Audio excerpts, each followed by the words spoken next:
कल एक media houses का कुछ एक इंटरव्यू पॉलिटिकल पार्टी के प्रवक्ता के द्वारा जो किया गया उसको मैंने देखा और उसमें कुछ बातें कही गई है। उसमें पहला आरोप जो लगाया गया है प्रशांत किशोर जी पे वो ये है कि वो झूठ बोल रहे हैं कि उन्हें सशर्त बेल देने की बात कही गई, उन्हें उसे मानने से इनकार किया और तत्पश्चात जो है उनको बेल मिला बिना शर्त का। तो कल कुछ सवाल किए गए थे, तो इस पे जो है मैंने एक ऑनरेबल कोर्ट से ये आपके सामने मैं आपको दिखाना चाहता हूँ। सर्टिफाइड ऑर्डर है कोर्ट का, जो है ये सर्टिफाइड ऑर्डर है, ये देखिए मोहर वगैरह लगा हुआ है। तो कल जो स्टेटमेंट दिया गया प्रवक्ता महोदय की तरफ से, वो कुछ कागज घुमा रहे थे ऐसे कि ये ऑर्डर है और उसमें से पढ़ रहे थे।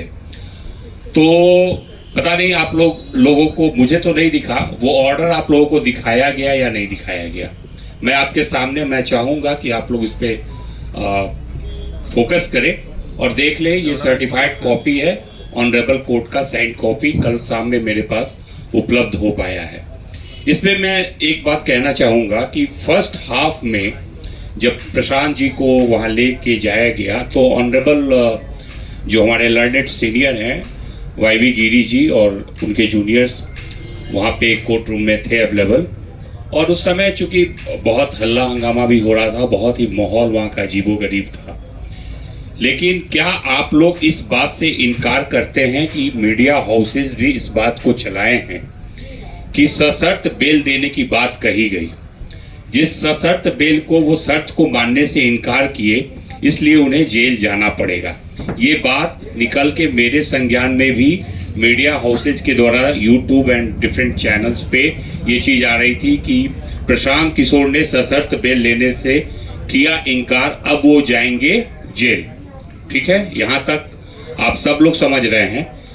इसके बाद इवेंट टर्न अप होता है। जब ये बात हो गई तो उस समय तक एक चीज़ मैं उस पर बहुत ही जोर देना चाहूँगा कि कहीं भी हम लोगों ने ये नहीं कहा है कि वो एक ऑर्डर इशू हो चुका था कोर्ट के द्वारा एक साइंड ऑर्डर इशू हो चुका था जिसमें उन्हें सशर्त बेल देने की बात कही गई, उन्होंने इनकार किया, इसलिए वो अब जेल जा रहे हैं। कोर्ट हियरिंग प्रोसेस में ही चल रहा था। सेकेंड हाफ में तकरीबन 2:30 बजे के आसपास, 3 बजे के आसपास जब मैं सिविल कोर्ट पहुंचा, इस जानकारी के बाद प्रशांत जी से मेरी कुछ बात हुई और मैं अंदर कोर्ट के अंदर गया और मेंशन किया कि क्या मैडम आपने ऑर्डर पारित कर दिया है, ऑर्डर साइन हो गया है तो कॉपी दीजिए। और अगर ऑर्डर हो जाता उस समय तक, तब तो वो बेउट के अंदर रहते उसी समय 2 बजे तक। ये बहुत कॉमन सेंस की बात है, नॉर्मल बात है, इसको समझने की जरूरत है। कोर्ट हियरिंग प्रोसेस में था, उन्होंने अलाउ किया, ऑनरेबल कोर्ट ने मुझे अलाउ किया कि हाँ आप अपनी बात रखिए, आपको क्या रखना है। तब मैंने उन्हें बताया कि जैसा कि आप देख रहे हैं कि इसमें जो भी चार्जेस लगे हुए हैं, सेक्शन 190, 191 क्लॉज 2, 191 क्लॉज 3 एंड 223, ये सब के सब बेलेबल हैं। मैक्सिमम जो प्रोविजन है इसका पनिशमेंट का वो 191(3) में है। और सुन के आप लोगों को बड़ी हंसी आएगी, ये कहता है राइटिंग विद डेडली वेपन्स। तो आप सभी लोग कवर कर रहे हैं पिछले 6-7 दिन से गांधी त्रिमूर्ति के नीचे प्रशांत किशोर जी और बाकी जो भी स्टूडेंट्स या उनके जो भी सपोर्टर्स जनसुराजी लोग वहाँ बैठे हुए, उनमें से किसी के हाथ में आपने एक छोटा डंडा भी देखा है क्या, एक छड़ी भी देखी है क्या? मेरा ये प्रश्न आप लोगों के माध्यम से पूरे जनता को ये इसका बताना पड़ेगा, पुलिस को भी बताना पड़ेगा कि आप जो ये सेक्शन एप्लीकेबल किए हैं, और जैसा आनंद भाई ने कहा, इनसे मैं पूरी तरह से इनके साथ हूँ। इन्होंने बहुत अच्छी बात कही कि डीके पासु के गाइडलाइंस को भी ये लोग नहीं मान रहे हैं। तो अब कैसी पढ़ाई हो रही है, कैसी ट्रेनिंग चल रही है इनकी कि कौन सा सेक्शन लगाना है, कौन सा नहीं लगाना है। राइटिंग विद डेडली वेपन्स, क्या किसी भी स्टूडेंट के हाथ में एक छड़ी तक नजर आई है किसी को? बेचारे बच्चे सुबह 4 बजे कंबल ओढ़े उस कड़ाके की ठंड में खुले आसमान के नीचे पड़े हुए हैं। अगर कंबल और मफलर वेपन है तब तो कमाल है भैया। बिहार पुलिस की नज़र में अगर आप कंबल ओढ़ते हैं और मफलर पहनते हैं तो ये डेडली वेपन्स है। और राइटिंग कहाँ पे दिखा आपको? आराम से सुबह 4 बजे क्या एवरीडे पिछले 2 दिन से 2 रात तो मैं खुद था जिस दिन उनको गिरफ्तार किया गया। अनफॉर्चुनेटली 3 बजे मैं वहां से निकला हूं। तो सब शांतिपूर्वक ढंग से बैठे हुए सत्याग्रह कर रहे हैं और मैं इन तमाम राजनेताओं से आग्रह करता हूं कि कृपया सत्याग्रह मूवमेंट के बारे में एक बार पढ़ लें।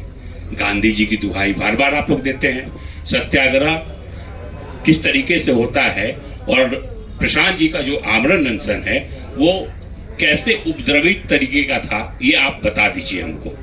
पहले तो निहत्थे बच्चों पे आप लाठी चलाइए, बेचारे री एग्जामिनेशन की मांग कर रहे हैं। गलती तो आप किए हैं, आपने एडमिट किया है आयोग ने इसको एक तरीके से।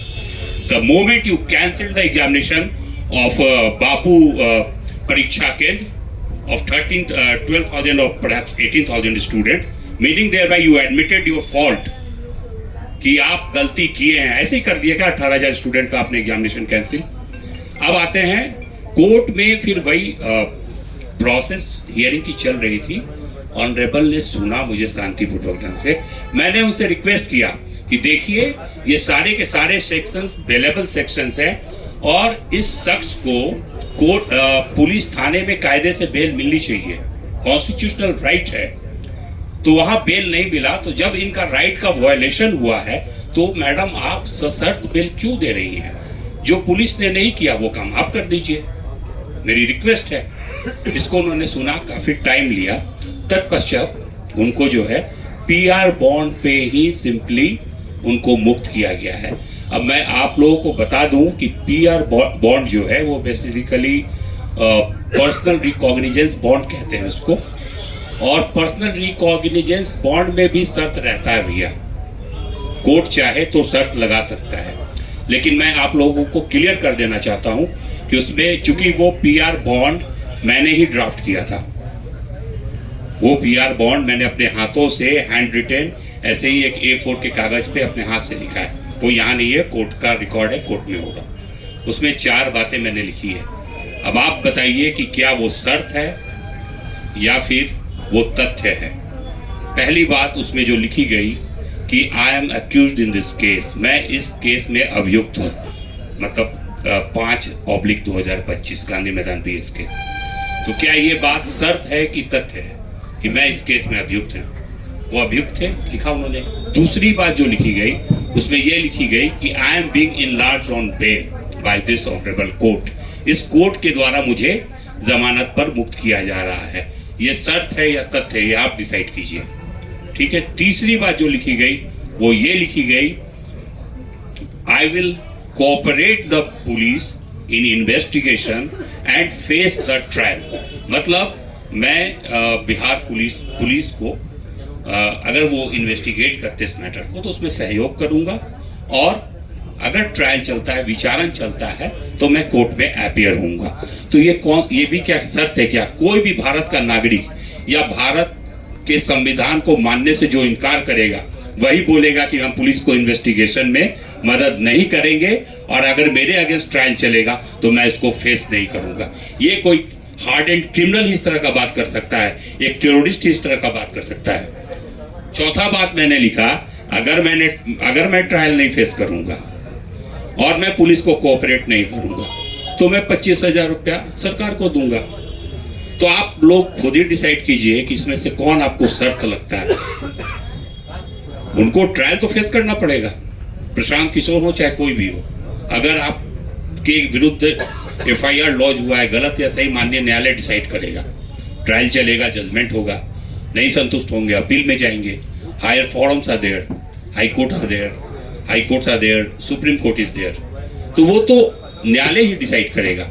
तो इस PR बॉन्ड पे, और अच्छा दूसरी बात एक जो निकल के आ रही है वो कल उसी जो प्रवक्ता महोदय ने कहा, उसमें उन्होंने कहा कि उनको थाने से बेल दिया जा रहा था, उन्होंने लेने से इनकार किया। आप सभी को पता है कि उनके विरुद्ध जो है केस इंस्टीट्यूट हुआ है वो गांधी मैदान थाने में हुआ है। आप लोग उनके गाड़ी के पीछे थे, वहीं से हम लोग को भी पता चल रहा है बैठे बैठे अपने कार्यालय में। तो आप हमको ये बताइए कि गांधी मैदान त्रिमूर्ति से उठाने के बाद उनको गांधी मैदान थाने कब ले जाया गया? This is the question of jurisdiction. Gandhi मैदान थाना अगर उठाएगा तो गांधी मैदान थाने में ही बेल मिलेगा उनको, पीआर बॉन्ड पे ही सही, गांधी मैदान थाना। मेरे हिसाब से उनको गांधी मैदान थाने नहीं ले जाया गया, एम्स ले जाया गया, फतुहा ले गए भैया। मतलब जैसा मुन्ना जी बोल रहे थे, ये बड़ा हास्यास्पद है। पीएमसीएच यहाँ है, उसको दे आर क्लेमिंग कि इंडिया का सबसे बड़ा हॉस्पिटल बना रहे, वहां नहीं ले गए। आप ले जाते हैं उनको कहाँ? फतुहा। और क्या इश्यूज थे मेडिकल से पर्टेनिंग, आनंद भाई ने बहुत अच्छे से बता दिया। डर तो रहेगा ही ना, पता नहीं कौन सा निडल घुसा दोगे, क्या कर दोगे, तुम्हारा कोई ठीक नहीं है। तो वो एक बात है कि आप जो है क्या गांधी मैदान थाना ले गए, पहली बात। दूसरी बात, बेऊर जेल में जाते हुए वीडियो है, हमारे पास है वीडियो वहां का, वो आपको हम दिखा देंगे। जो डीएसपी साहब का स्कॉर्पियो है, थाने की गाड़ियां हैं, जेल के अंदर ले गए ये लोग। यहाँ भी जब ये क्लियर हो गया, क्योंकि Prashant ji was not sure, बाहर पुलिस जब उनको ले गई, उनके हाथ में माइक थमा दी कि ये भीड़ हमसे कंट्रोल नहीं होगा, या तो ये उग्र बच्चे कुछ कर डालेंगे और फिर बदले की मतलब कार्रवाई में हमें गोली चलाना पड़ेगा। तो वो अपना जो है माइक उनको थमा दिया कि आप इनको कंट्रोल कीजिए। अब आप समझिए इस बात को। पहले आनंद जी को बोला गया एम्स में, तो इनको भी बिठा दिया गया अलग गाड़ी में, नहीं आप भी अंडर अरेस्ट हैं। तो वहां पे वो बजाबते बच्चों को शांत किया है, ये सब चीज देखने की है। उसके लिए आपने एफआईआर कर दिया कि वहां पे वो उपद्रव मचा रहे थे। आप लोगों ने देखा है वहां पे कौन क्या उपद्रव मचा रहा था। आप कहां लेके गए वहां से उनको, और किस ऑथोरिटी से, without getting the remand order, आप किस ऑथोरिटी से उनको जेल लेके गए? जब आप कोर्ट में ले आए थे, अगर मान लीजिए उनको बेल ग्रांट हुआ था, हम उन्हीं की बात करते हैं, तो फिर आप वहां से कहां लेके गए, क्यों लेके गए?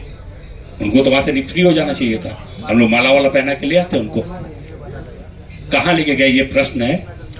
ये क्लियर है, वीडियो भी है, आप बोलेंगे तो हम दिखा देंगे वहां का कि बेऊर जेल के अंदर ले जाया गया। और आप लोग के माध्यम से मैं कहना चाहूंगा कि वो तमाम ऑफिसर्स और जितने भी कर्मी थे पुलिस के जो प्रशांत जी के साथ थे, उनका मोबाइल लोकेशन जो है स्पेसिफिक 4 बजे से 6 बजे तक का पुलिस के पास होगी। पुलिस निकाले इसको और आपके बीच रखे कि वो कहाँ गए थे। बेऊर जेल में गए हैं, बेऊर जेल से निकल के बेऊर थाने के गेट तक आए हैं, जहां मैंने खुद उनको रिसीव किया है और फेसबुक पे मैंने फोटो भी डाला है एट द मोमेंट। वहां से निकलते हुए कुछ मीडिया के भाई बंधु वहां थे, जब बेऊर से बाहर हम लोग निकल रहे थे इनोवा से, ललन से थे हमारे साथ, तो वो फ्लैश वगैरह कैमरा कहीं ना कहीं है वो, ठीक है। बेऊर थाने के अंदर भी ले जाया नहीं गया। चौथी इंपॉर्टेंट पार्ट, इस ऑर्डर में लिखा हुआ है कि आईओ ने अपने डायरी में लिखा है कि प्रशांत किशोर ने अपना मेडिकल एग्जामिनेशन कराने से इनकार किया, ये बात लिखी हुई है। दूसरी बात ये लिखी हुई है कि अरेस्टिंग मेमो को साइन करने से इनकार किया, लेकिन उनके अधिवक्ता के कहने पे उन्होंने अरेस्टिंग मेमो पे साइन किया। लेकिन जो सबसे इंपॉर्टेंट बात है वो ऑब्जर्वेशन लर्नेड कोर्ट का है, और इन वर्बेटिम में पढ़ देना चाहूंगा, सुन लीजिए। This accused has been produced before court from police custody.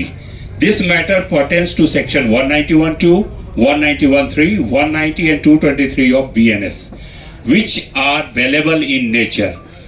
The next line is very important. It is a matter of great surprise that there is no version of police. ये बहुत आश्चर्य की बात है कि पुलिस का कोई version नहीं आया है। What? With regard to the circumstances, उन परिस्थितियों को लेकर, under which, जिसके तहत the accused petitioner, मतलब कि Prashant Kishor, was not released on bail by the police. किन परिस्थितियों के तहत पुलिस का ऐसा कोई स्टेटमेंट नहीं आया है कि उनको बेल थाने से नहीं दिया गया, जबकि सारे के सारे सेक्शंस अवेलेबल थे। तो किस बेसिस पर प्रवक्ता महोदय कहते हैं कि उन्होंने थाने से बेल लेने से इनकार किया? और इस बात की एंट्री अगर ऐसी बात रही होती तो इस ऑर्डर में रहता। आप लोग चाहें तो ये इसका ये ओरिजिनल का सर्टिफाइड कॉपी है हमारे पास, आप इसको देख सकते हैं, जो डिक्टेटेड करके साइन किया हुआ एसडीजीएम पटना का। ये सोचने वाली बात है।